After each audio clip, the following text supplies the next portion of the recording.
Ngicela ke njengamanje ke wonke umuntu ngabe ubaba unempandla noma usazoba nempandla noma impandla eyikhona noma impandla ikuwena noma kanjani njengamanje ke ngikhuluma into enengqondo i-advice in advance ikhuluma into enengqondo ngicela yonke into eyenzeke eParliament ithathe ngokuthi ayiqazi yenzeka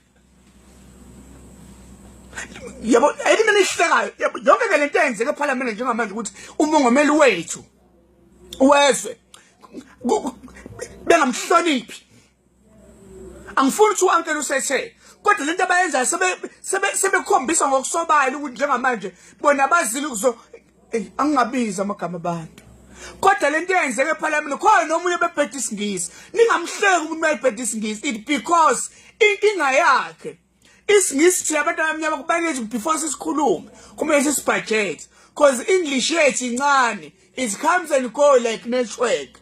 So if you didn't budget your English before you speak it, obviously it will disappear. Please, let them say in the Parliament. Please, can I be recognized for me? Goodbye. Please, me recognize it. Ngiyakhuluma. Ngithenga inaki. Ngicela umuntu ahlale kwinhlangano yakhe enganaka umsangano. Ngicela umuntu akahlale enhlanganweni yakhe mina ngiyayazi yamihlangano.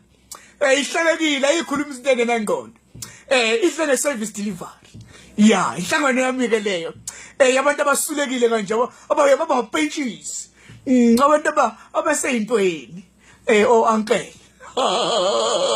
uyabona mongameli wethu ngifuna ngibone endaweni ushayelela uhleko ngiyazi bafo akulula ukuthi ushayelele kodwa mina ngizokushayela ke lona ke ngiyakufundisa manje mongameli ngiyacela mawashayela uhleko akho umuntu ohambe ekhuluma into akayithandayo ezweni laseParliament awubhekela na